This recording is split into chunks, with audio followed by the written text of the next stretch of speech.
시작하도록 하겠습니다.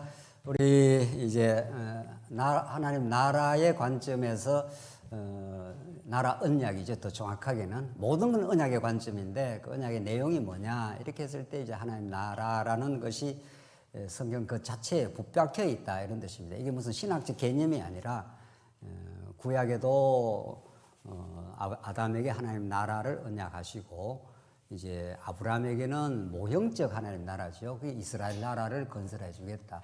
하나님이 나라를 건설하는 이유는 나라 자체가 목적이 아닙니다. 그 나라를 너희들의 능력으로는 이룰 수 없지만 나 여호와 하나님이 언약에 신실하고 언약을 이루시는 능력 많으시고 언약의 주권을 가지고 있고 너희들은 아무리 범죄하고 어리석어도 내가 끝까지 사랑한다. 이런 그 하나님의 위대한 속성을 그 나라라는 방편을 통해서 하나님의 여호와의 영광이 드러나고 있는 중이죠. 그래서 우리 지난 시간 이제 제사장 나라에 대해서 이제 확인했습니다. 어떤 나라를 하나님이 세우시는가 하는 그게 궁금하잖아요, 그렇죠? 하나님이 어떤 나라를 세우시지? 이러면 우리나라는 자유민주주의 국가를 우리 이승만 대통령이나 뭐 등등등등 해서 세운 거 아니에요. 하나님은 자유민주주의 국가를 세우는 것도 아니고 공산주의 국가를 세우는 것도 아니고 제사장이 중심이 되는 나라를 세우겠다. 내가 너희를 위해서 희생의 죽음을 통해서 제물을 통해서 제사 방식을 통해서 내가 무궁한 하나님의 나라를 세우겠다. 이것이 예수 그리스도가 십자가에서 죽으심으로 다 이루었다고 하는 그런 나라를 내가 세우겠다. 이런 거죠. 그렇게 이해하면 뭐 너무 제사장 나라가 분명하게 또 아주 중요하게 연결이 되죠. 3페이지 제일 밑에 몇 가지 성격을 밝혔는데 여호와 한 분만을 예비하는 공동체입니다. 이 이스라엘 나라는 그런 나라로 만들겠다. 왜냐하면 너희들은 애국에서는 태양신 섬기고 우상을 섬겼고 또 가나안 땅에 들어가면은 천지가 신입니다. 거기에 아세라 목상, 바알신 그런 우상이 우글우글 거리는 나라에 집어넣어 가지고 여호와 하나님 한 분을 가르쳐 줘서 여호와 하나님 한 분만을 섬기고 예배하는 나라를 만들어 주겠다. 이게 이제 신명기에 나오는 말씀 아니에요. 그래서 들어가서 이 나라를 건설하는 방식이 전쟁의 방식입니다. 전쟁의 방식이에요. 왜냐하면 그 원주민들이 전부 우상을 섬기니까 다 진멸해 버리라는 거죠. 우상신들을 다 없애버리라는 거예요. 그러니까 이게 우리 성도 생활이 어떻게 된다는 걸 알 수가 있는 거죠. 날마다 전쟁입니다. 날마다 영적 전쟁을 하나님께서 우리 안에서 일으키시고 신학적으로도 지금 계속 전쟁이 일어나는 거 아니에요. 자유주의 신학은 성경이 하나님의 말씀이 아니야. 이러면 우리는 하나님의 말씀이야. 통일된 말씀이야. 이런 전쟁이 계속 일어나고 있는 중이죠. 안팎으로 일어나고 있는 거죠. 자, 4페이지 보면은 제사장 나라는 우상 섬김과 죄의 종로로 돼서 여호와를 섬기고 배우는 거룩한 나라입니다. 이게 뭐 결정적으로 중요한 거 아니에요. 그러니까 모세 오경의 이 거룩한 나라, 여호와 하나님만을 섬기는 나라, 이걸 우리가 복음적으로 잘 소화해야 우리 오늘날 우리가 예수 안에 이루어지는 하나님 나라의 성격을 이해할 수가 있습니다. 우리는 과거에 다 우상을 섬긴 존재들인 거죠. 또 죄의 종로를 했지 않습니까? 죄라는 게 뭡니까? 뭐 한두 가지 범죄하는 게 죄가 아니에요. 하나님으로 생명으로부터 단절된 상태, 죽음이에요. 영적으로 죽어버렸어요. 그러니까 영적으로 죽었다는 말은 전부 무엇을 하든 자기 욕망, 자기 중심으로 산다 이 말이죠. 무엇을 해도 인간은 자기가 주인이 되어 있는 거죠. 그게 죄입니다. 돈 부리는 것도 죄고 숨 쉬는 것도 죄입니다. 예수 모르고 하는 거는 다 자기를 위해서 하는 거란 말이죠. 그런 죄된 자기 정체성을 자각하는 것이 깨닫는 것이 너무도 중요합니다. 그래야 하나님이 우리를 제사장 나라 거룩한 백성을 전적인 은혜로 만들어 주셨구나. 우리가 교회 생활을 이렇게 교회에 오는 게 놀라운 은혜인 거죠. 그냥 내가 태어나서 뭐 그냥 교회를 나오는가 보다. 이러면 은혜의 감동이 없잖아요. 세 번째, 성막 제사 제도에서 거룩한 백성이 되는 나라인데 이것이 이방 나라와는 절대적으로 구분됩니다. 이방 나라는 하나님이 가르쳐주는 성막 제도가 없습니다. 그 성막은 하늘의 원형을 따라서 모형적으로 이 땅에 보여주는 나라라 그죠? 하늘의 식양대로 모세가 지었다 이렇게 되어 있어요. 그 성막을 지을 때 몇 규빗 하는 거 모세가 디자인하면 안 됩니다. 완전히 하늘 모형을 따라 성전을 따라서 그렇게 가르쳐 준 거라고요. 그러니까 성전은 우리의 어떤 계획과 우리의 어떤 방법으로 지어지지 않습니다. 그러니까 하나님께서 하늘 어떤 근본적인 하늘나라의 어떤 실체가 있고 그걸 이 땅에 모세를 통해서 뭐 장은 몇 규빗, 뭐 길이는 몇 규빗 이렇게 하나님이 정해준 그 식양과 형태를 따라서 짓습니다. 그러니까 우리의 계획이 거기 하나도 안 들어가는 거죠. 그 교회에 우리 봉사한다는 건 너무도 행복한 겁니다. 하나님이 이렇게 하시는 거구나. 이걸 배우는 거란 말이죠. 아, 하나님께서 이렇게 복음을 깨닫게 하시네. 이렇게 내 주변에 있는 약하고 어려운 성도를 내가 조금이라도 붙들고 그들을 지지해주고 사랑하게 되는 것이 성전을 짓는 거란 말이죠. 그게 내가 이렇게 잘나서 하는 게 아니고 하나님이 다 맞춥니다. 옆에 누가 붙는 것도 하나님이 다 맞춥니다. 그래서 정말 그런 하나님의 나라를 제사장 나라를 만들어 주겠다는 것. 최종적으로 하나님의 아들 그리스도의 십자가를 통해서만 성취되는 거룩한 나라입니다. 내가 거룩하니 너희도 거룩하라 하신 그걸 명령문으로 해석하면 안 되죠. 우리 성경에 나오는 모든 명령문이 언약적 명령문이니까 언약이라는 건 하나님이 이루시겠다 이런 거죠. 누구를 통해서? 예수 그리스도를 통해서. 하나님의 아들을 통해서만 이룹니다. 그래서 우리가 정말 거룩한 백성이 되는 거죠. 그래서 이 땅에 살지만 이 타락하고 부패한 세속 가운데 살지만 하나님을 섬기고 여호와 하나님만을 우리가 찬양하고 예수 그리스도 안에서 주어진 그 구원과 하나님 나라를 즐거워하고 행복해하고 더 나아가면은 내가 하나님의 아들이라고 하는 정체성을 가진 거 아니에요. 아들은 율법은 주인과 종의 관계에서 자꾸 율법주의가 나오는 거지만은 자꾸 주인의 눈치를 보고 살아가는 건 율법주의 아니에요. 그러나 아들은 아버지의 눈치를 보고 사는 게 아니라 아버지와 사랑의 관계 속에 아버지를 정말 그 사랑을 깨닫고 또 즐거워서 그렇게 교회생활을 하는 거죠. 그래서 제사장 나라는 완전한 사랑의 아들의 나라로 성취됩니다. 자, 이 정도로 우리 제사장 나라를 우리 했습니다. 자, 그러니까 하나님께서 아브라함에게 하나님 나라, 이제 이거는 신학적 개념이고 구약에서는 이스라엘 나라입니다. 신학적으로는 예수 안에 이루어지는 하나님 나라인데 이게 이제 여기서는 제사장 나라로 이제 이루어지겠다 이렇게 했는데, 그리고 이제 우리 세 번째 그 나라는 뭘로 다스려가 이런 거죠. 우리가 지금 첫 시간에 몇 번이나 강조했지 않습니까? 나라만 있어갖고 나라의 형태만 있어갖고 나라가 안 되는 거죠. 나라를 다스리는 그 왕의 통치 이념, 통치 원리, 통치 방법을 밝혀줘야 될 거 아니에요. 나는 이렇게 통치를 하겠다. 이렇게 왕이 그걸 밝혀야 그 나라가 이제 제대로 된 나라가 되죠. 아까 보니 우리 사석에서 커피 한잔 하면서 이야기했습니다. 우리나라가 1945년에 세워져도 그 이후에 그 재헌 그 위원회가 생겨갖고 헌법을 제정을 해야 그게 제대로 된 나라가 됩니다. 헌법을 제정을 해야 그 헌법을 선포한단 말이죠. 그래서 우리가 재헌절이라는 걸 왜 그 국경일로 중시합니까?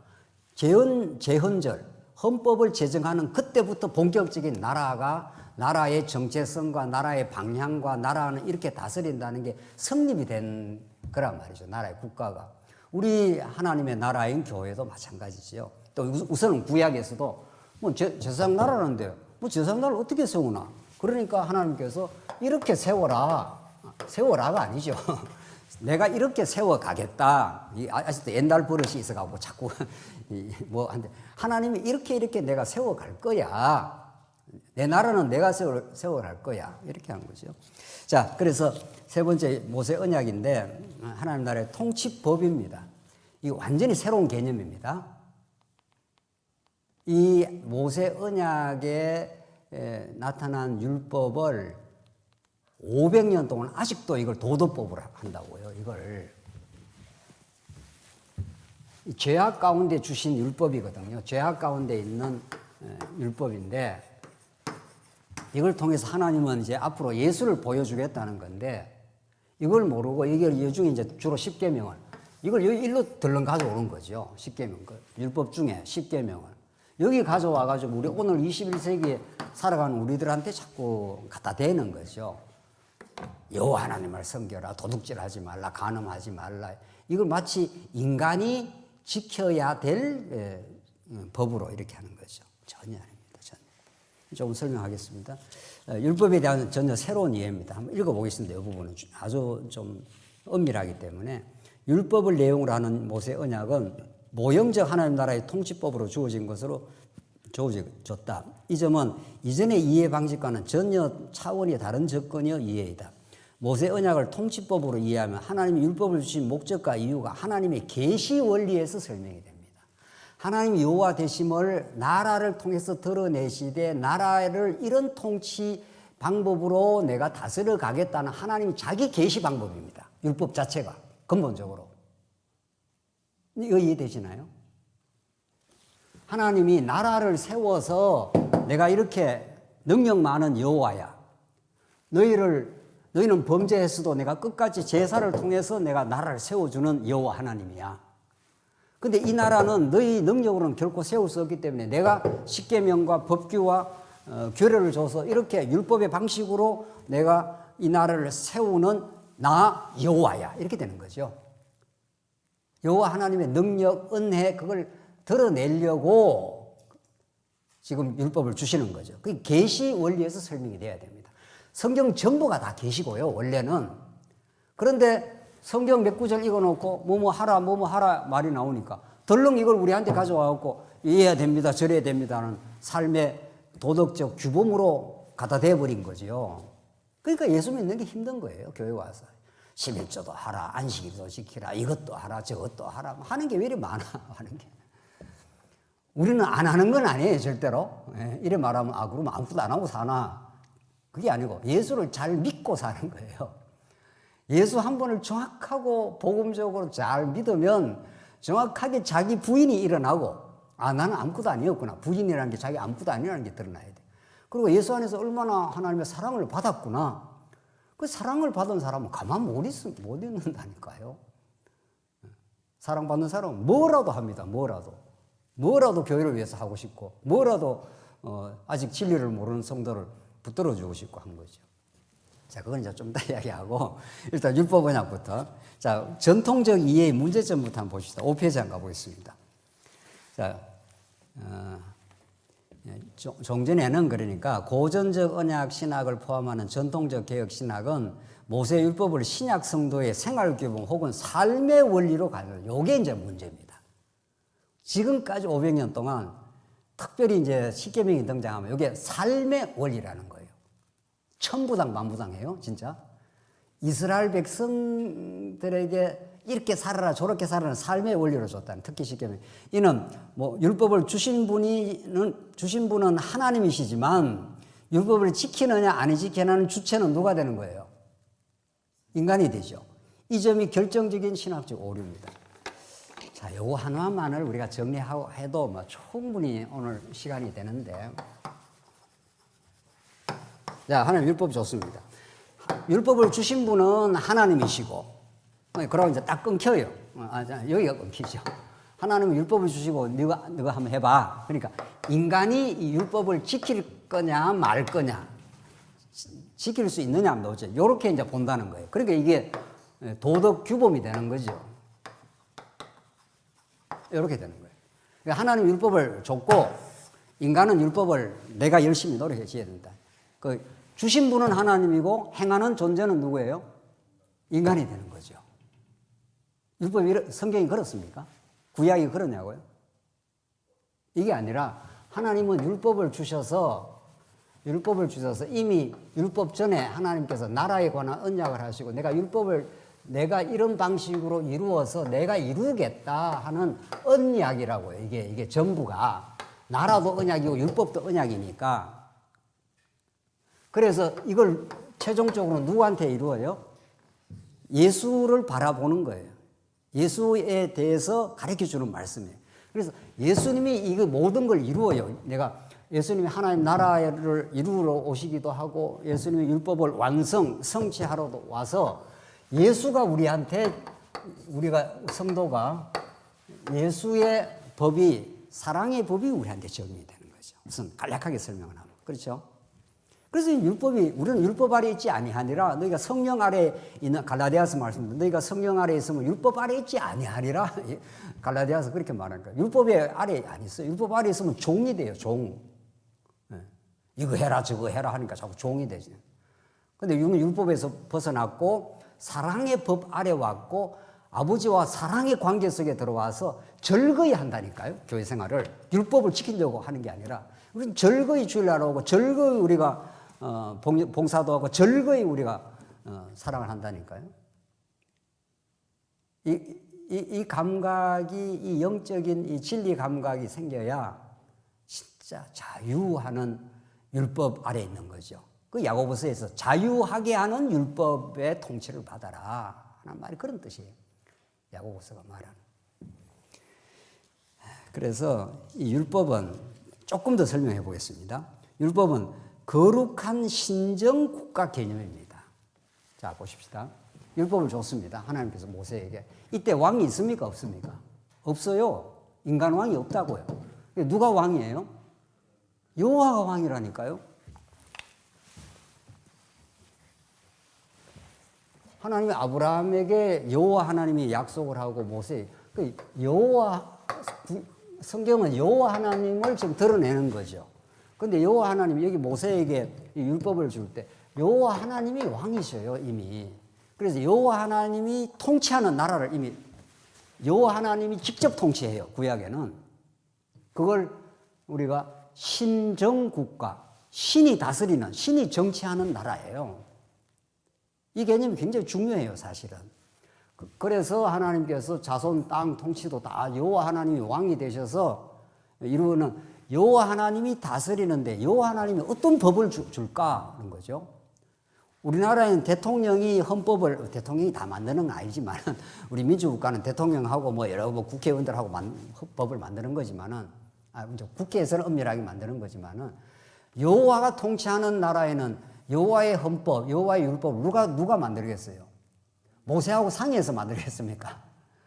그렇지 않아요. 모세하고 상의해서 야 모세야 우리나라는 어떻게 이 나라를 통치할까? 이렇게 상의 안 합니다. 나 위에 다른 신을 섬기지 말라. 쉽게 말하면 탕탕 여호와 하나님이 자기가 법을 주셔요. 그렇죠? 그 여호와가 하나님이 통치하는 정치하는 그런 나라에 그런 법을 하나님이 제정을 해서 주셨다니까요. 모세가 고안해서 만든 법이 아니죠. 그렇죠? 그래서 그게 이스라엘에게 한정이 됩니다. 이스라엘에게. 이 신정국가니까. 지금 오늘날은 물론 오늘날도 여호와 하나님의 다 통치 속에 있는 거지만 오늘날에는 예수 그리스도를 그 아들로 보내가지고 아들이 이제 직접적으로 통치하는 나라예요. 그러니까 예수 그리스도가 우리에게 무슨 법을 주냐고요. 예수님이 너 나 외에 다른 신을 섬기지 말라 도둑질하자 이런 말 한 번도 한 적이 없어요. 너는 내 사랑 속에 살아. 나는 너와 함께 있고 너와 나와 함께 있어. 나는 너를 위해서 십자가에 죽을 거야. 그렇게 내가 너희를 인도하고 너희를 사랑하고 너희를 다스려 갈 거야. 나는 진짜 왕이야. 왕인데 왕이 십자가를 지고 죽을 거야. 이런 예수 그리스도의 통치 속에 있어요. 우리는 지금. 웬 율법이 여기 등장하냐고요. 조항 1조, 2조, 3조 이거 해라 저거 해라 이런 거 없어요. 이런 거. 이 모든 율법은 로마서의 말씀대로 사랑 안에서 완성되었노라. 하나님 사랑하고 이웃 사랑하면 그러니까 진짜 우리가 그 하나님의 큰 사랑을 깨달아서 하나님을 사랑하게 되면 하나님 사랑하는 만큼 이웃을 자기 몸처럼 사랑하게 되어 있습니다. 반드시 그렇게 되어 있습니다. 그러니까 하나님의 사랑을 깨닫지 않고는 이웃을 사랑하는 척 하는 거죠. 그리고 이웃을 사랑하면서 자기 것을 챙깁니다.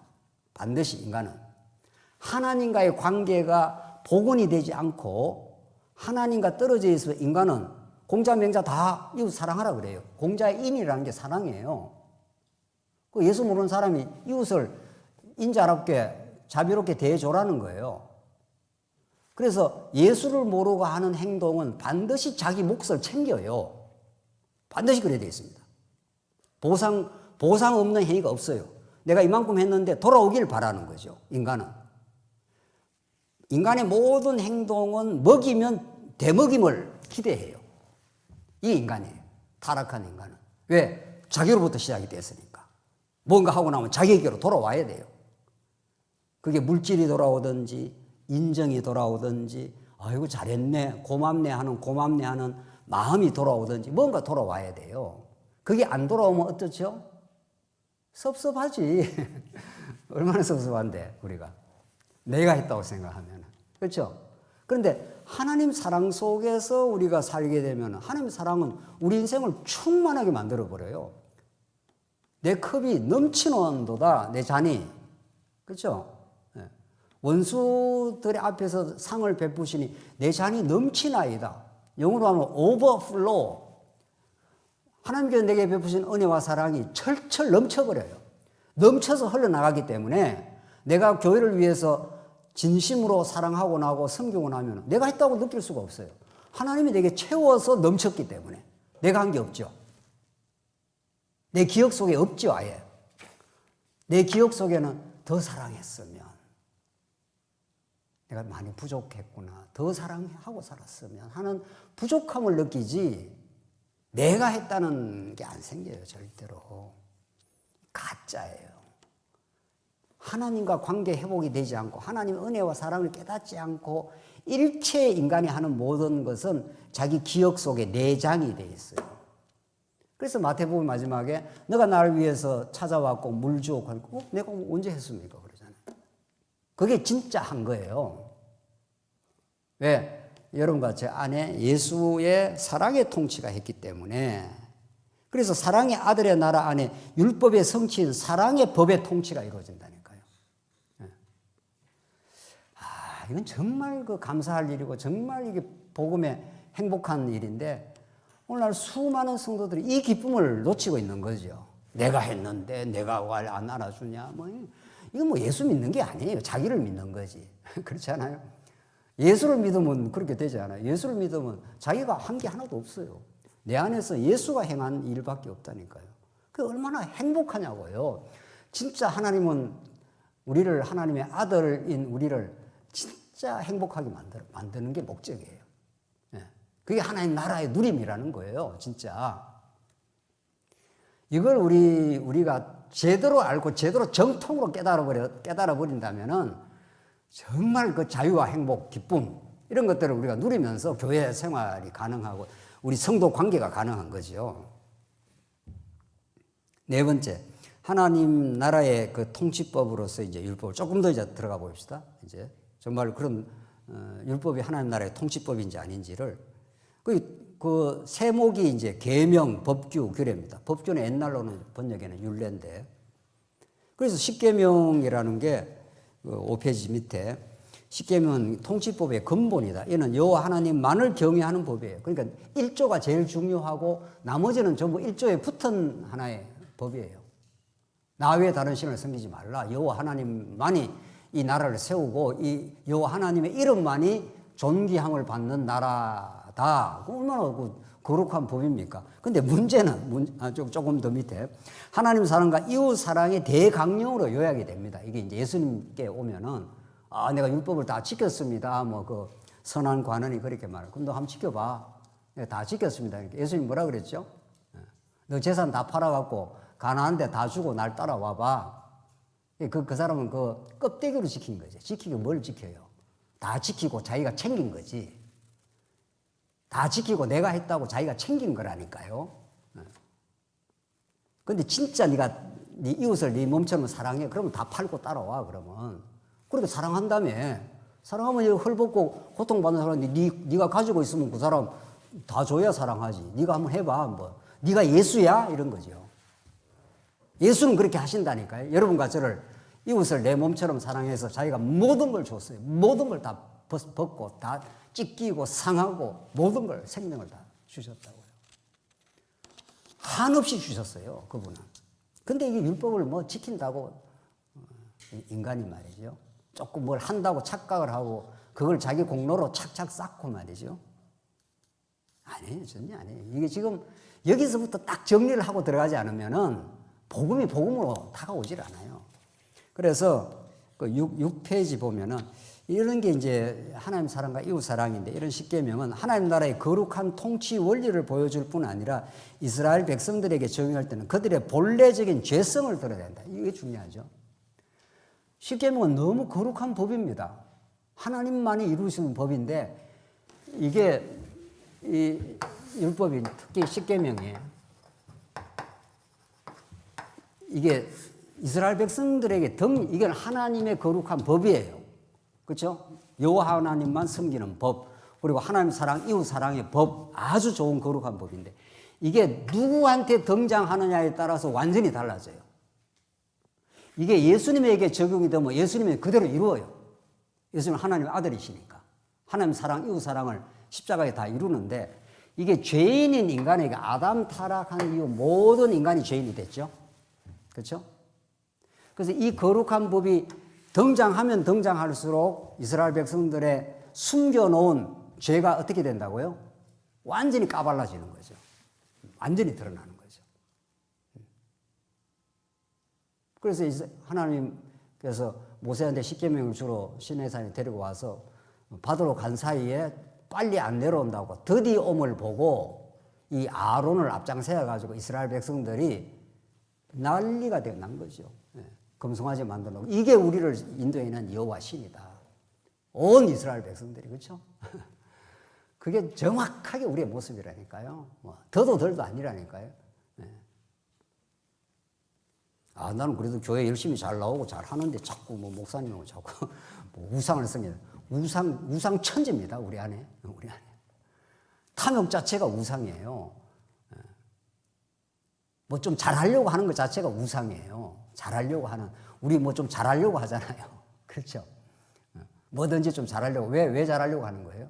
공부도 잘하려고 하고, 교회도 누구보다 잘하려고 하고. 왜 잘하려고 하죠?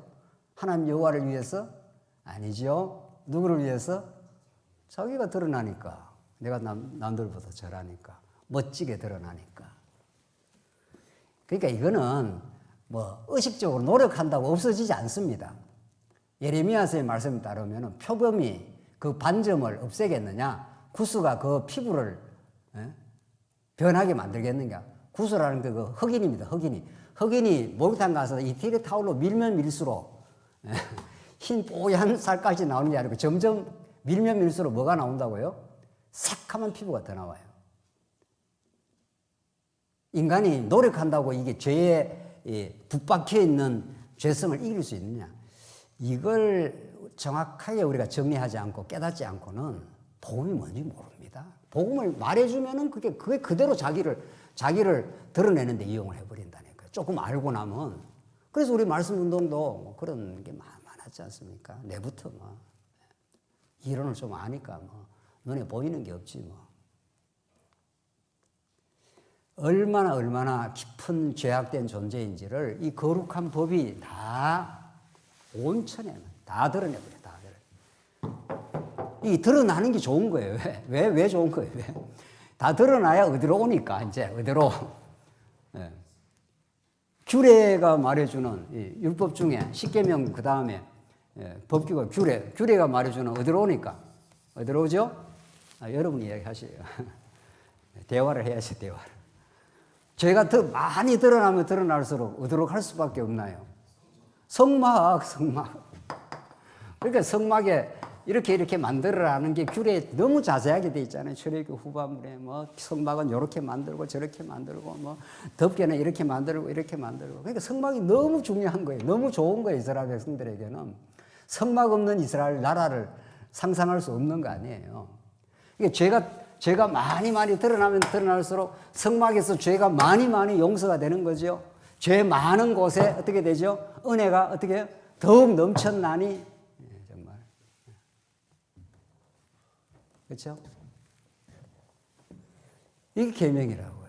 이게 하나님의 용서와 속죄의 통치라고요. 성전에서 하나님이 계셔요. 성전에. 여호와의 이름을 두신 곳 아니에요. 그 성전이 하나님 나라의 센터예요. 센터. 성전을 하나님 나라를 가장 잘 보여주는 방식이 성전이에요. 그러니까 하나님께서 내가 이 성전에서 너희를 용서함으로 용서라는 건 너무 소중한 거예요. 아버지한테 뭘 잘못하고 나서 용서를 안 받으면 이 자식은 맨날 아버지 눈치 보고 다니잖아요.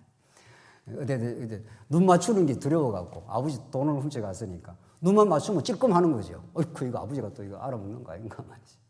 근데 아버지는 다 알고 계셔. 다 알고 있어.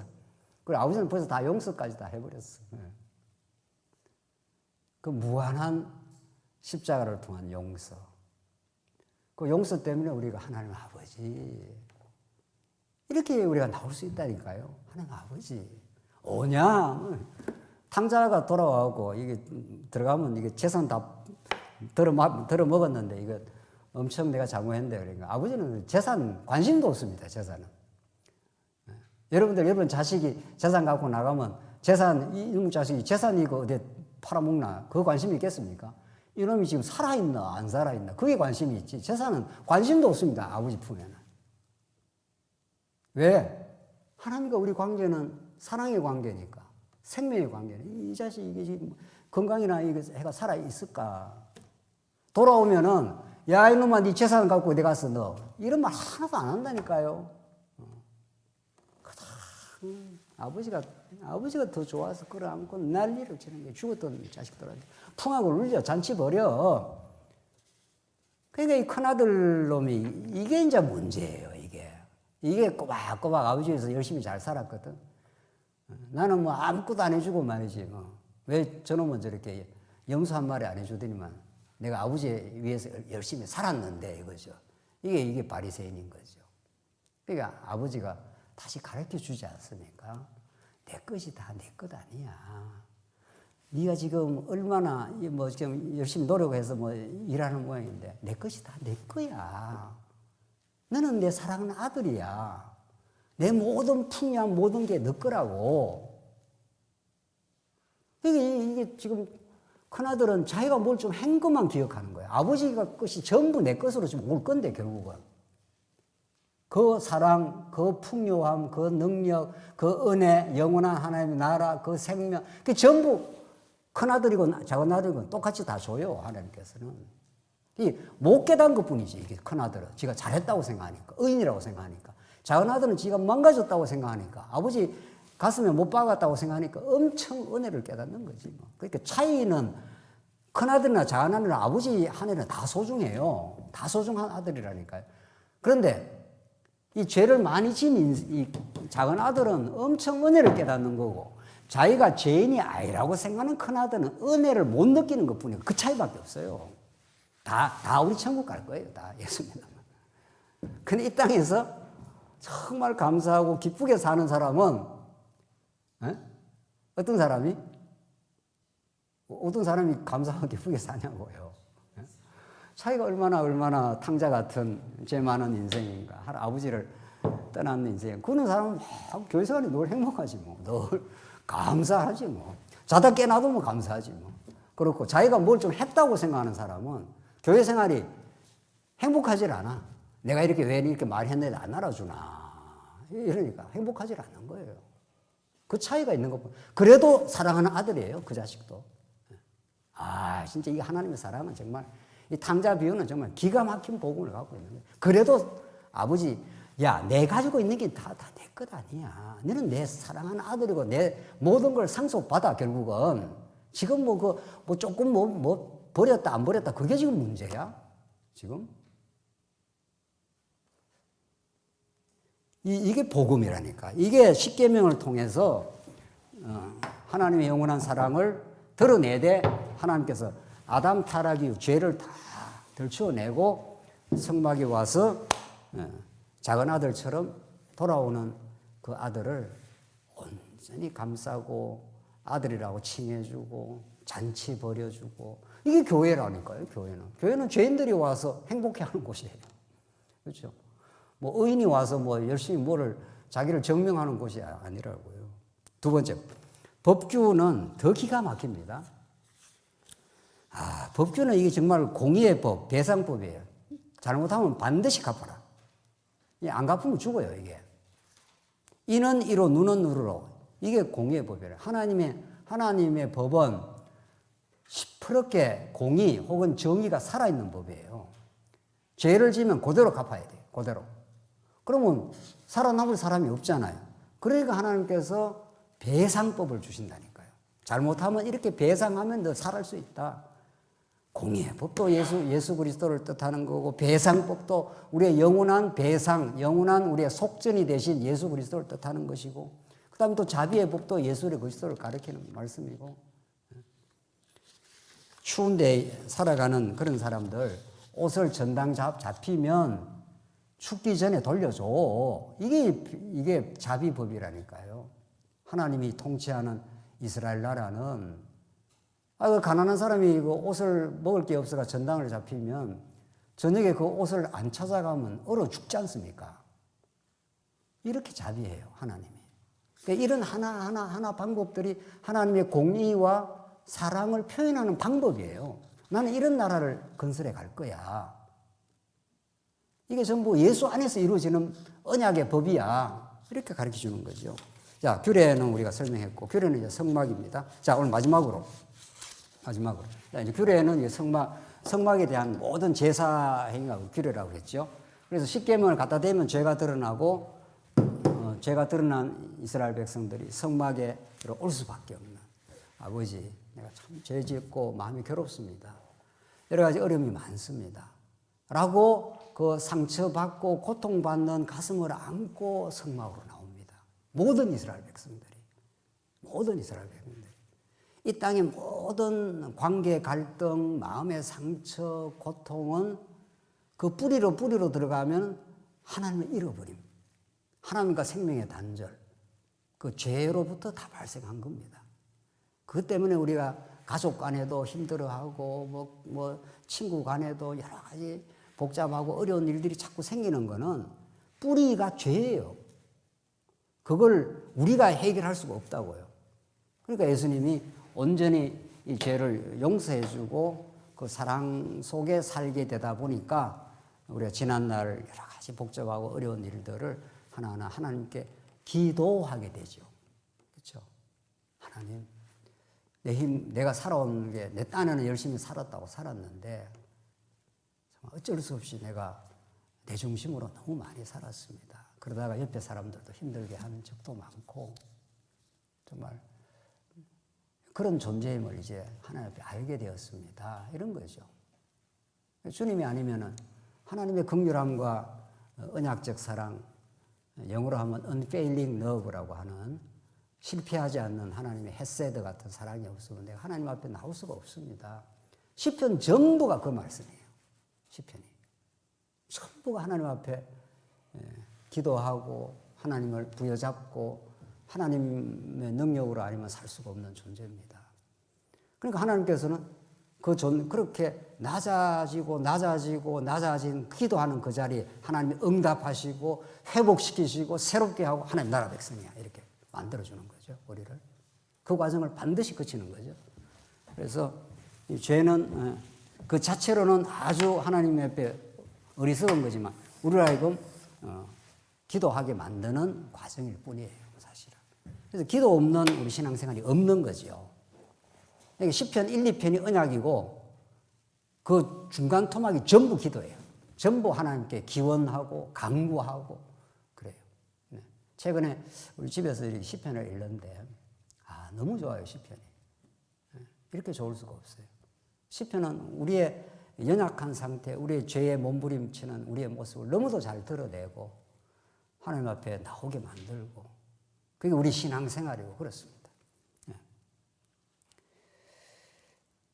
마지막 이제 성전인데 다섯 번째 제사장 나라의 핵심으로서의 성전, 이미 성전 혹은 성막인데 조금 더 강조할 필요가 있죠. 강조라기보다도 성경에서 너무 중요하게 드러나고 있기 때문에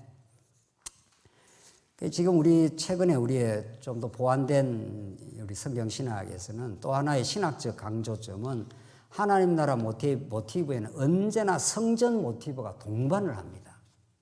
이게 딱 붙어 있습니다. 그러니까 하나님 나라는 성전의 방식으로 드러난다 이런 뜻입니다. 그게 언약적으로 말하면 하나님 나라 언약은 율법 언약을 통해서 이루어진다. 이런 거죠. 조금 우리가 이해가 가시나요? 요것만 설명하고 오늘 끝내죠. 이제 우리 아브라함 언약과 모세 언약을 지금 이제 오늘 최종 정리를 하고 있지 않습니까? 아브라함 언약과 모세 언약인데 우리가 지금까지 설명한 바에 따르면 이건 이제 이게 이스라엘 나라인데 이제 신학적으로는 하나님 나라니까 이스라엘 나라.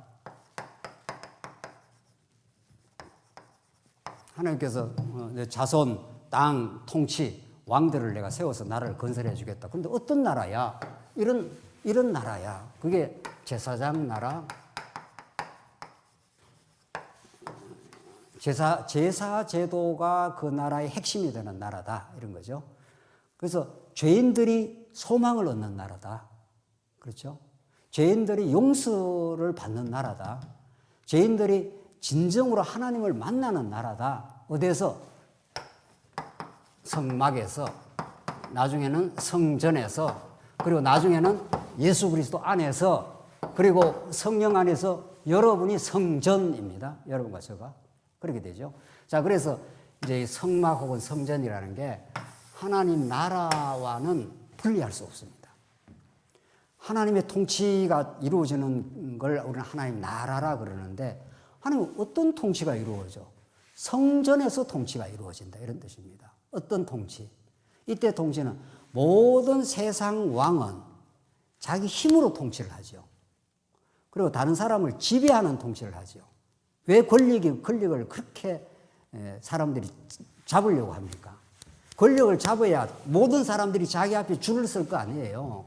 그 권력의 쾌감, 그 권력에 중독된 사람들은 권력을 절대로 못 놔요. 죽어도 못 놔요. 왜? 권력을 쥐면은 누구나 자기한테 와서 떡을 분배받기 때문에 그렇습니다. 이 타락한 세상의 권력 추구 욕망 아니죠. 모든 인간이 그걸 갖고 있습니다. 모든 인간이. 어떤 뭐 정치인만 그래 갖고 있는 게 아니에요. 가정에서도 얼마나 권력을 행사하는데요. 아버지가 얼마나 권력을 행사하는지 몰라요. 돈 좀 벌여 온다고 말이죠. 뭐 어머니가 요새는 돈을 또 많이 부리는 모양인데. 그 힘을 발휘하는 거예요. 내 말 들어. 이런 거죠. 무서워요. 인간 정말. 교회에서는 마찬가지예요. 복음이 복음대로 전가 안 되면 그런 거라고요. 그런데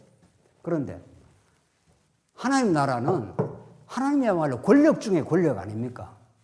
영광과 권력이 세세무궁토록 있을지어다 아멘 아멘 하는 게 계시록에 하나님께 모든 권력과 영광이 있다는 거죠. 권세와 영광 전부. 그런데 그런 분이 가장 제사장 나라로 하나님이 이루기 때문에 성전의 방식으로 권력을 사용하겠다 이런 거죠. 어떻게? 자기 권력을 가장 포기하는 방식으로. 이 빌립보서에 나오는 하나님, 예수 그리스도는 하나님과 동등한 지위를 가지고 있지만 자기를 비어 이 땅에 오시고 사람과 같이 되셔서 그래서 십자가에 죽기까지 순종하시는 권력 실현을 하는 거죠. 이게 하나님 나라예요. 그래서 하나님 나라는 성전의 방식으로 가장 만발하는 거죠. 하나님의 그 권력이, 하나님의 능력이, 이제 하나님께는 이제 능력이라 그러잖아요. 그 하나님의 그 우주를 움직일 수 있는 하나님의 능력의 하나님이 가장 자기를 낮추는 방식으로 그게 십자가라니까요. 그런데 제자들은 그 하나님의 능력의 실현의 절정인 십자가의 복음을 깨달았습니까? 못 깨달았죠. 다 어떻게 해요? 다 도망쳤다니까요. 왜? 로마 권력이 무서우니까. 로마 권력이 진짜 권력으로 느끼지 십자가로 드러난 하나님의 무한한 신령한 권력, 신령한 능력은 눈에 안 보이는 거예요. 교회도 마찬가지예요. 교회도. 말씀만이 능력이에요. 여러분과 저에게. 복음만이 능력이고 복음만이 우리 교회를 움직인다니까요. 그 복음의 능력이 역사하지 않으면 복음이 안 깨달아지면 돈도 교회에서 작동을 하고요. 뭐 세상에 무슨 쥐도 작동을 한다니까요. 뭐 좀 아는 것도 작동을 하고. 그게 교회를 세우는 게 아니라 교회가 어려워지는 요인이 되는 거죠. 그래서 하나님 나라는 성전을 통해서 언제? 에덴 동산에부터 성전이 있어요. 에덴 동산에서 우리가 지금 계속 말씀 나눈 대로 그렇죠? 에덴 동산에서도 하나님께서 창세기 1장 28절에서 하나님 나라를 이루시다가 이게 창세기 1장 28절이고 여기 에덴 동산에서 하나님께서 선악과와 생명과 죽고 사는 법을 주신 거 아니에요. 성전이라는 게 누군가 재물이 하나 죽고 대신 우리가 살아나는 거죠. 이스라엘 백성이 살아나는 법이에요. 이게 가장 농도 짙은 사랑의 실현 방식이에요. 이 이상 하나님의 사랑을 잘 보여줄 수가 없는, 보이는 것이 없어요. 성전이야말로, 그래서 구약에는 이제 이런 원형적인 에덴 동산의 성전이 구약에는 성막으로 또 솔로몬 성전으로 모형적으로 보여줬다가 그리스도 안에서 실체적 성전을 보여주시려고. 예수님은 여러분과 저와 동행하시러 오셨어요. 그걸 임마누엘이라고 그러잖아요. 하나님 우리와 함께 하신다. 그렇죠. 구약에는 이 성막을 다른 표현으로 회막이라고 그러잖아요. 미팅 플레이스. 하나님과 만나는 곳이라고. 그래 하나님 만나는 사람이 최고의 행복을 누리잖아요. 하나님 만나면 두려울 것 같고 하나님 만나면 최고의 사랑이고 그런 거죠. 그런데 예수님이 이 땅에 찾아오셔서 임마누엘 되셔서 영원히 내가 너희와 함께 하겠다. 이게 임마누엘 예수 그리스도예요. 하나님의 아들로 오셔서. 자, 그래서 이런 구약에 그러니까 모세 언약은 전부 성경에서 포커스가 있는 거 아니에요. 율법이라는 게 십계명을 못 지키니까 여기 성막에 와서 하나님의 영광을 발견하라. 성막은 하나님이 임재하시는 곳이고 하나님의 복을 베푸는 곳이고 하나님의 사랑을 베푸는 찬란한 곳이죠. 성막이에요. 얼마나 좋은 곳이에요. 그러니까 예수 안에서 우리가 부활의 주님 안에서 진짜 우리가 새 생명을 얻는 그런 우리 존재가 된 거죠. 그래서 아브라함 결론인데 아브라함 언약과 모세 언약은 하나님 나라하고 이 나라를 통치하는 방법이기도 하고 또 하나님 나라를 통치하는 그 장소는 성전이다. 이렇게 돼 있죠. 이 둘 다가 누구 안에서 이루어진다고요?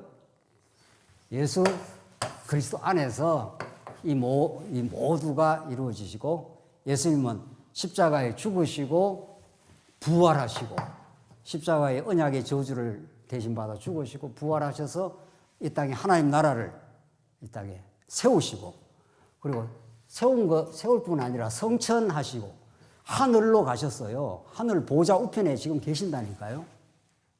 그래서 땅에 속한 우리들에게 하늘을 가르쳐 준 거죠.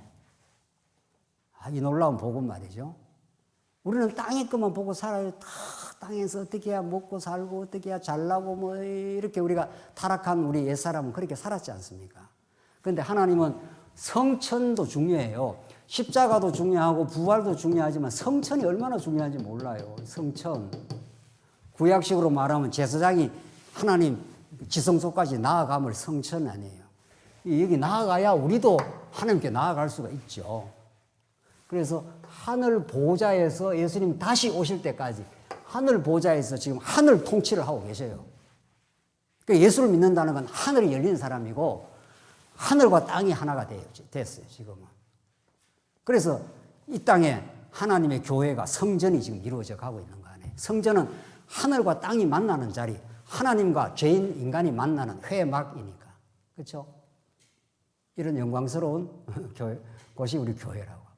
교회 와서 그냥 사람만 자꾸 보이고 이러면 안 되는 거죠. 뭐 안 된다는 표현보다도 신령한 눈이 안 떠 있는 거죠. 저 사람은 왜 저리 잘하고 이 사람은 저렇게 못하고 그러면 이게 하늘이 안 열린 거죠. 우리 지체를 만날 때마다 하늘이 열려 있고 하늘 백성이고 하늘 양식을 먹고 하늘의 통치를 받고 이 땅에 우리가 이 고단하고 어려운 광야길을 걸어가지만 하늘 만나를 먹고 하늘 양식을 먹고 하나님을 찬양하며 사는 그런 복된 존재가 되었다. 할렐루야 아닙니까? 이게 시편의 할렐루야가 거기 나오는 거 아니겠어요? 그렇죠? 하늘을 우리가 가진 사람들이니까. 이게 정말 이 에베소서에 수요일 날 말씀을 들으셔야 되는데 수요일 날 이 하늘에 앉히시니 하늘에서 성령을 보내서 이게 성령 통치가 이렇게 이루어져요. 그 성령은 하늘을 잃어버린 우리 인생들에게 하늘을 영혼을 열어주는 거잖아요. 영원한 우리 하나님의 백성이 되었다 이런 거죠. 그러니까 하나님을 찬양하고 여호와 하나님이 이렇게 언약대로 오늘도 그 아들의 방식으로 사랑의 아들의 나라로 이루신다 이런 거죠. 그래서 오늘 결론은 이게 우리가 지금 깨달아가는 하나님 나라 언약 신학이라 그러는데 이게 이제 지금까지의 성경 신학을 더 보완한 관점이죠. 이런 관점은 이전에 그 우리 뼈대로서의 그거는 굉장히 중요합니다. 그건 여전히 강조하지만 많은 것들이 지금 앞으로 계속 보완돼 갈 거다. 더 풍성하고 더 균형 잡히고 그렇게 하나님께서 그래서 우리가 더 발전적으로 우리 교사 선생님들도 정말 뭐 전문적으로 신학 작업을 하든 안 하든 복음을 정말 잘 깨닫고 누리는 것이 가장 신학을 잘하는 겁니다, 사실은.